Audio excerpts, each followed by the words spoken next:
For most of my adult life, I've worked as an advocate, not some hobby blogger, not a weekend volunteer, a licensed full-time courtroom wrangling, law researching advocate.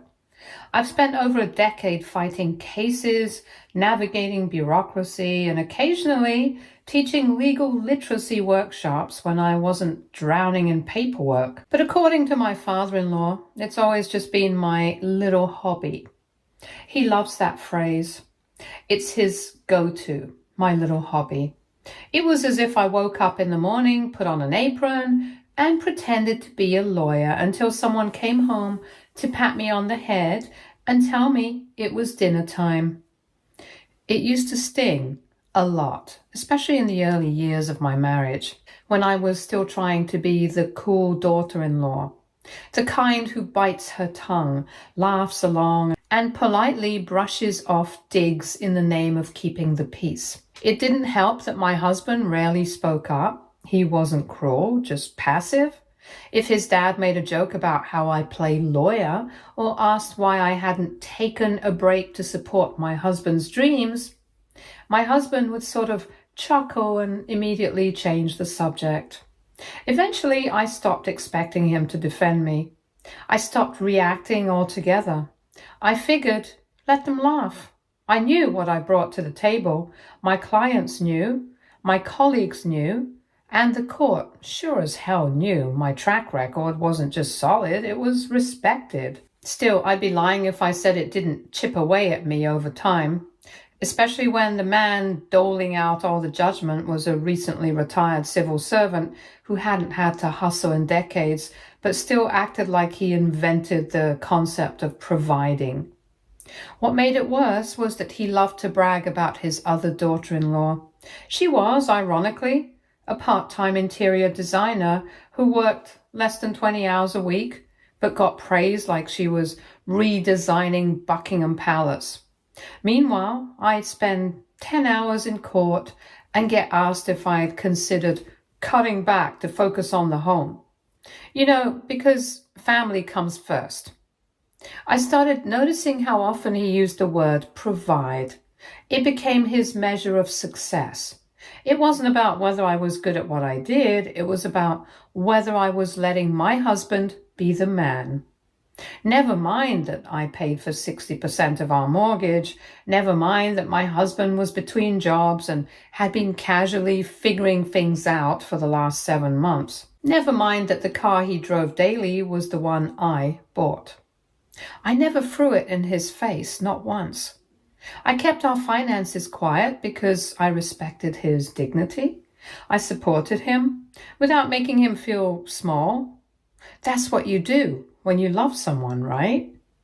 But every time his dad made one of his jokes about my job, about me playing boss in the house, about how unlucky my husband was to put up with an opinionated woman, I wanted to scream.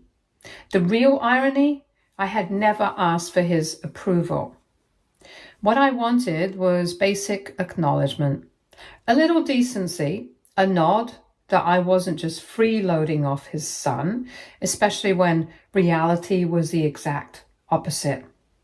What really made the whole situation boil was how normalized it became.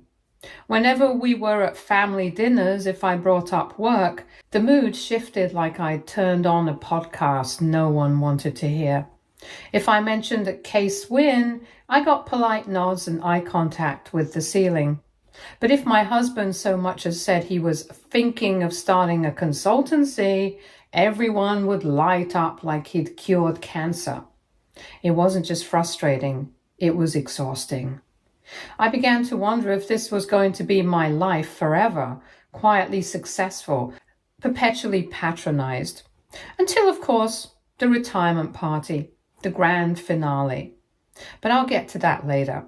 For now, let me tell you what set the stage. It started when I bought myself a new car, not because I wanted to flex. I needed one.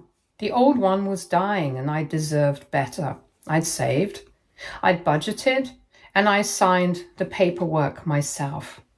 When my father-in-law found out, his first reaction wasn't congratulations, it was a snort. A literal snort. He said something like, "Why would you spend all that money? Could have just waited for your husband to gift it. That's how men do it. You robbed him of the chance to provide." I didn't answer, just smiled, because if I opened my mouth, I wouldn't stop. That little exchange happened 3 weeks before his retirement party. A big family event, formal, catered with speeches planned and photos to be taken. And I decided I wasn't going to let it get to me. I wore my best outfit. I brought him a framed copy of the article that featured me in a legal journal. That was me being petty. A small gesture to mark my accomplishments. But he just laughed, patted my hand and said it was cute that I'd been published, called it my little magazine thing.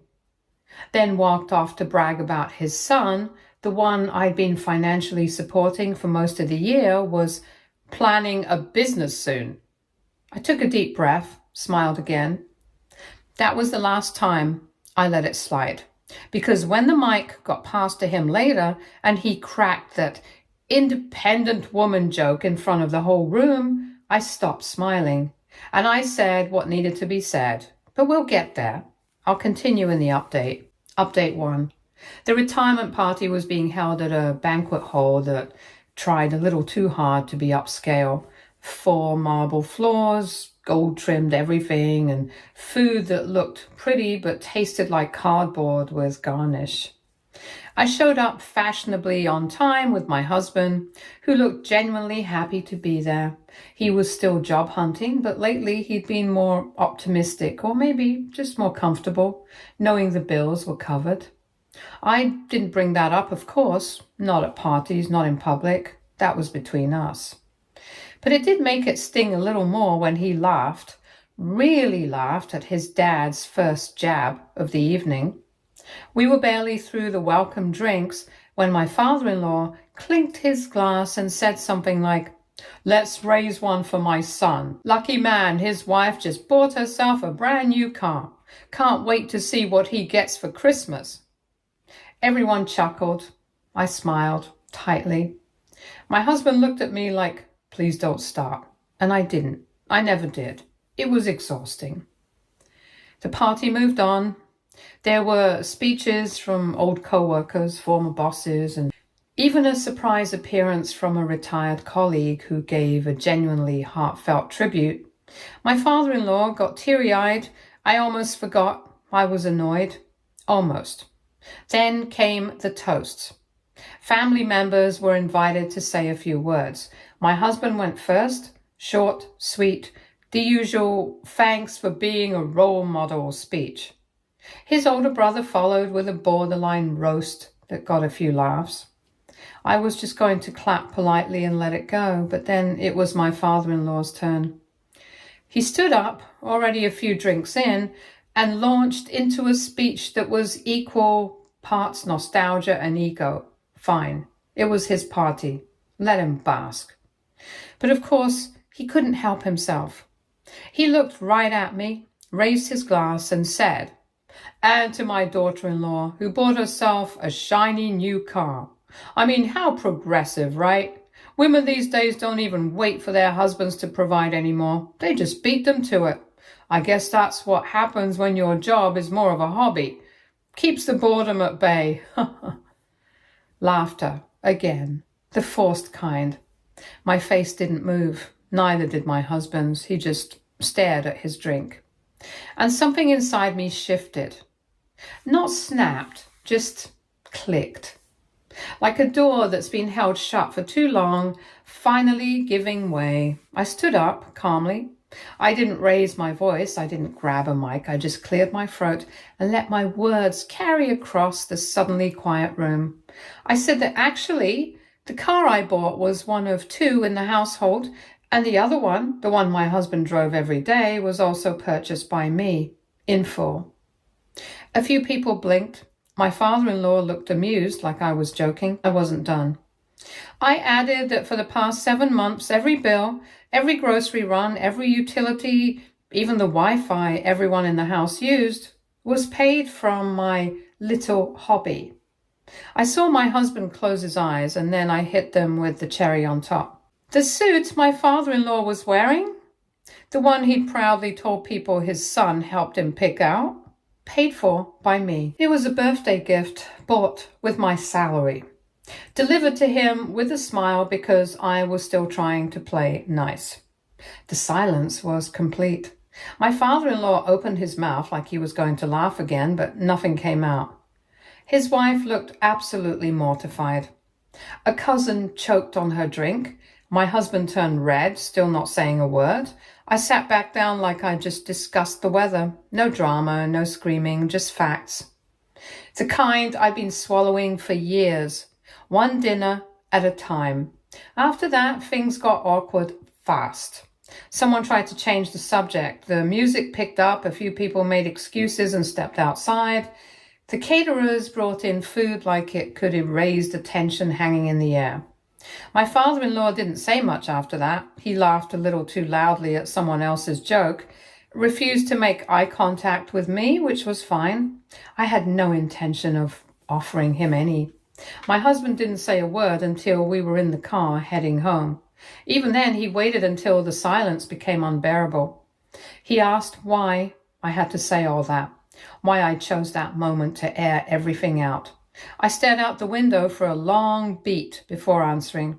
I said maybe because every other moment I chose not to. Maybe because I was tired of being mocked for earning a living, tired of carrying the household and getting treated like a freeloader, tired of showing up to his family events only to get belittled in front of people who barely knew what I did for a living. Maybe because he never said anything, even when he knew the truth. He didn't respond, and I didn't push. I said what needed to be said, and this time I wasn't the one swallowing words to keep the peace. Update 2. The morning after the party, the house was quiet in the worst kind of way. You know the silence I mean, the one that stretches between two people who both know the elephant is still in the room, but neither wants to be the first to admit it's wearing a name tag. My husband was avoiding eye contact. He went about the morning like a robot, brushed his teeth, made eggs, scrolled his phone, all without acknowledging the nuclear fallout I dropped at his father's retirement party less than 12 hours earlier. I let him simmer for a bit.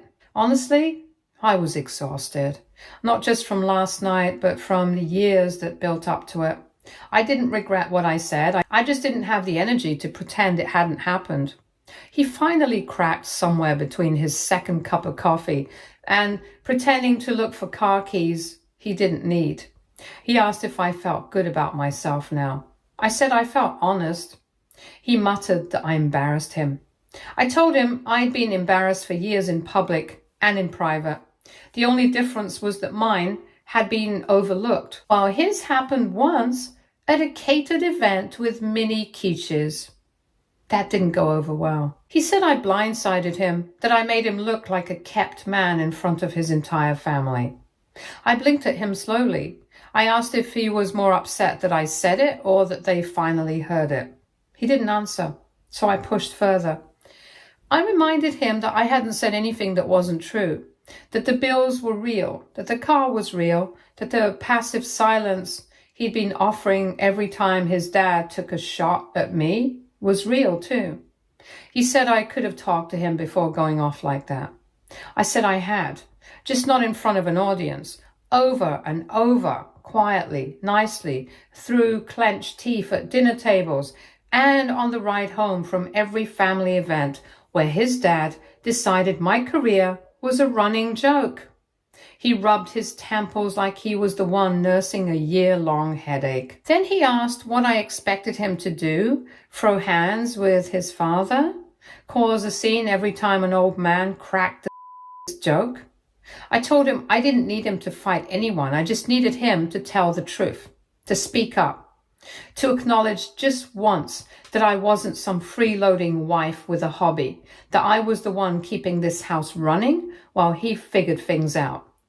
That silence he gave everyone else, It made their version of me the truth by default. He didn't like that. He said I was making him sound weak. And that's when I finally snapped. I told him it had nothing to do with weakness and everything to do with respect, something I had been giving him in spades while he let his family disrespect me like it was sport. I told him I had never once brought up finances in front of his family, even though they threw mine in my face every chance they got. I never belittled his gap in employment, never threw his stalled business plans back at him, never said a word about the fact that every date night, every trip, every new appliance in this house came out of my account. Because I believed we were a team. He opened his mouth to say something and then stopped. The next few days were tense. His parents didn't call, not right away. But the group chat stayed eerily quiet. No photos from the party, no thank you messages, just digital dust. Until day 4, and that's when I got the first ping. A text from his aunt, of all people. She said she hadn't known how much I'd been handling and that I shouldn't have had to say it like that, but she got why I did. She even ended the message with a gif of a woman sipping tea. Not long after, I got a message from his cousin, the one who always giggled a little too hard at his dad's jokes. She said she didn't realize I paid for both cars. Said she assumed my husband had bought his like a man should. I didn't reply. I didn't need to. They got the message loud and clear.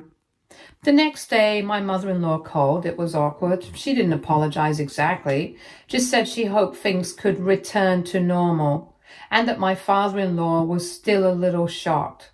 Shocked? I almost laughed. Shocked that the woman he treated like an amateur turned out to be the main provider in the room. I told her that things wouldn't return to normal because normal was silence, and silence wasn't working for me anymore. She said I'd always been headstrong. I said it was funny how that used to be independent when they thought I was just a quirky little lawyer with no real power. By the weekend, my husband and I sat down again. He was quieter this time, less defensive. He admitted he hadn't realized how much it had built up, how much I'd been carrying silently while his family poked at me with dull knives and smug smiles. He said he wasn't proud of how he handled it. I said I wasn't asking for perfection, I was asking for a partnership. We left it at that. No hugs, no tears. Update 3. By Monday, the trickle of messages had become a steady stream. People I hadn't spoken to in months were suddenly reaching out. Some cautiously, and some just outright nosy. His younger cousin messaged me to say she admired how I held my own. She always felt weird hearing his dad poke fun at me, but figured I was okay with it since I never said anything. One of his uncles dropped a long paragraph about how times have changed and women today have a lot more independence, and maybe my father-in-law hadn't adjusted well to that. Then he told me about his daughter getting into med school. I didn't respond.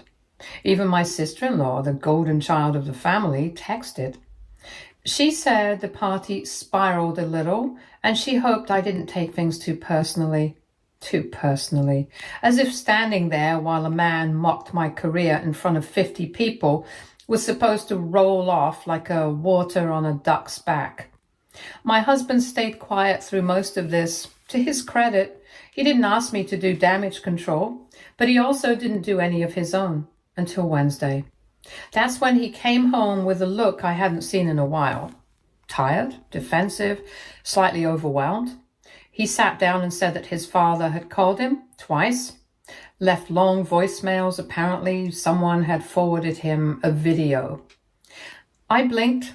A video. Turns out one of the cousins had filmed the toast. And my response. Of course they did.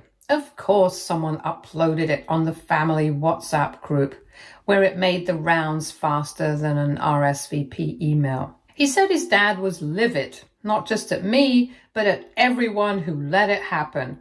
claimed he'd been ambushed and disrespected in his own celebration. I asked what part of it was disrespectful. The truth? My husband didn't answer. Instead, he said his dad was threatening to distance himself from the family if people kept turning on him. I smiled. That might have been the first time I'd ever heard him consider that he might not be the center of gravity. Then came the kicker. My husband asked if I would consider smoothing things over. I stared at him for a solid 10 seconds just to make sure I'd heard right. He backpedaled immediately, said he didn't mean an apology, just a conversation, maybe a message, something to lower the temperature. I said no, plain and simple, because I wasn't going to soften the truth just because it made people uncomfortable. I wasn't going to reassure a man who'd spent years undercutting me that it was all just a big misunderstanding. It wasn't. He meant every snide comment, every dig, every chuckle at my expense. The only thing he didn't mean was to be exposed. And now that he had been, he didn't know what to do with himself. A few days later, my husband's sister hosted a small get-together, mostly cousins, snacks, and some very thinly veiled gossip disguised as catching up. I didn't go. I had court prep and no patience for passive-aggressive wine sipping. My husband went alone. When he came back, he was quieter than usual. I didn't ask how it went. I figured if something mattered, he'd bring it up. And he did, eventually. He said that people weren't exactly sympathetic to his dad, that most of the cousins were surprised it had gone on as long as it had. A few even told him outright that they'd always thought the way his dad treated me was weird. I raised an eyebrow. He said he hadn't realized just how normalized it all was. How many jokes had gone unchallenged. How much room his dad had been given to just say whatever he wanted because everyone assumed it was harmless. Then he looked me in the eye and admitted something I didn't expect to hear. He said he let it happen because it was easier. Not better, not kinder, just easier. He said that for a long time, he thought that if I wasn't saying anything, then maybe I was fine. That if I could brush it off, he could too. I told him brushing it off wasn't the same as being fine. I told him it never was, and he nodded genuinely and didn't say anything else. By the end of the week, I got another message. This time from my father-in-law himself. Not a call, just a brief clipped message that said, "I think things have gotten blown out of proportion. I'd appreciate it if we could talk like adults sometime soon." I didn't reply because I wasn't interested in adult conversations that only started when someone's pride got bruised. Where was that energy when I sat across from him at every dinner table, trying to pretend I didn't hear the sarcasm layered in every backhanded compliment? Where was that grace when he laughed at my job, my income, my ambition? No thanks. I didn't need a conversation. I needed distance. Update 4. A month after the party, life had more or less returned to normal, but not the kind of normal I'd been used to. This version was quieter, less exhausting. For once, I wasn't looking over my shoulder every time a family gathering came up, because there weren't any, at least not ones I was invited to. After the video made the rounds, my father-in-law seemed to take a personal vow of invisibility. No more group texts, no smug forwards, no surprise visits or unsolicited financial advice. Just the occasional vague status update in the family group chat about disrespect and how things used to be. I didn't miss him. What did surprise me, though, was how much lighter the air felt when his voice wasn't filling it. My husband and I were navigating things. It wasn't perfect, but it wasn't avoidance either. He'd started applying to jobs more seriously, actually following through instead of floating abstract ideas about startups and passion projects. He didn't bring up smoothing things over with his father again. In fact, he barely mentioned him at all. Progress? maybe. Or just peace, finally earning a seat at the table. And then came the twist. I got a message not from my father-in-law or my husband, but from one of his oldest professional contacts, a senior partner at a mid-sized legal firm downtown. I'd met the man only once, years ago, at a formal dinner. He barely remembered my name at the time, but apparently things change when your name goes semi-viral in the family WhatsApp ecosystem, and you end up becoming the one who paid for everything. He invited me out for coffee, said he'd heard about the recent incident and was curious about my work. Turns out he'd looked into my cases and saw some of my legal literacy seminars, thought I had a good voice for media. Media? That caught me off guard. He said the firm was expanding its legal outreach division and looking for someone to head a podcast and short-form legal education content, someone with courtroom experience, a sharp voice. I blinked. So you're telling me a retirement party insult turned me into LinkedIn folklore? Apparently. He offered me a contract 2 weeks later, more money, more flexibility, a small team to manage and actual creative control. I said yes. Not because I needed to prove anything. I already knew my worth, but something about taking that leap, about stepping into a space where I wasn't just working in law, but reshaping how people saw it, felt like the most poetic middle finger I could offer without raising one. When I told my husband, he was supportive, genuinely. He even helped me set up a little recording corner at home for remote segments. Didn't even flinch when I joked about calling the podcast Little Hobby Big Mouth. But I could tell something shifted in him too. Maybe he saw the momentum. Maybe he realized this hobby had always been a career with teeth. Or maybe he finally saw what it looked like when someone refuses to care anymore. As for my father-in-law, well, word got out.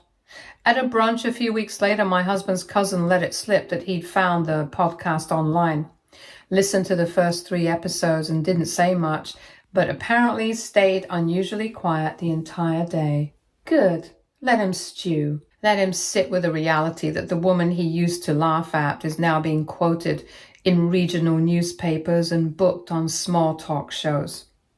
The same woman he mocked for not knowing her place was now helping other women understand their legal rights in messy divorces, property disputes, and yes, even inheritance cases. Funny how the world keeps turning. I haven't seen him since the party. No invitations, no apologies. I don't need them. Because here's the twist. No one saw coming. The biggest revenge wasn't the speech. It wasn't the awkward silence. It wasn't even the career boost. It was the absence. It was the sound of his name carrying no weight anymore. The lack of space he now takes up in my mind, in my house, in my decisions. He used to laugh at my little hobby. Now he's sulking in a corner. Update 5. A few weeks after launching the podcast, I got an unexpected call from my own mother. She'd seen a clip someone posted of me explaining how women can protect their finances during divorce. And she said, and I quote, "I didn't understand your job until I saw that." It was meant as a compliment, and strangely enough, I took it as one. Because even in her unfiltered, awkward way, she finally saw me outside the label of just being someone's wife, someone's daughter-in-law. She saw me as my own person. That was something I hadn't realized I needed until I had it. My husband and I kept the conversations honest after that. No sugarcoating, no pretending. He admitted that for years, he bought into the same nonsense his dad fed him. The idea that men provided and women support. That even if I was successful, he was supposed to be the real backbone. That his value somehow diminished every time he leaned on me. And I told him that every time he stayed silent while I was being diminished, I stopped believing we were a team. That silence had chipped away at us slowly, like a leak under the floorboards you don't notice until the wood rots. He asked if I resented him. I said I didn't anymore, but only because I stopped expecting things from him that he never promised to give. I started choosing myself, and everything else was a bonus. I didn't say it like a threat. I said it like a truth, because it was one. The thing about being underestimated is that people start believing their own assumptions. They think your silence means weakness, that your patience is permission, that your support is endless and your sacrifices don't come with expiration dates. But mine did. And once it ran out, so did my tolerance for small talk, family roles and fragile egos disguised as tradition. A few of his extended family members have reached out since then. Some wanted to apologize. Some just wanted gossip. A few cousins said I gave them the courage to speak up in their own families about jokes, about being taken for granted, about the default roles women get shoved into. That meant more to me than any apology could. As for my father-in-law, still silent, still stewing, still pretending like this was all one big overreaction. I hope he stays mad, because I'm not. I'm finally building something that's mine, not just a career or the podcast or the professional validation, but peace. The kind that doesn't come from being liked or accepted. The kind that comes from knowing you stop caring for people who refuse to grow. And if that makes me too much, good. I'll wear it like a badge. Right next to the key fob for the car I bought with my money, my time, my so-called little hobby. Stay tuned for more stories from our girl relationships.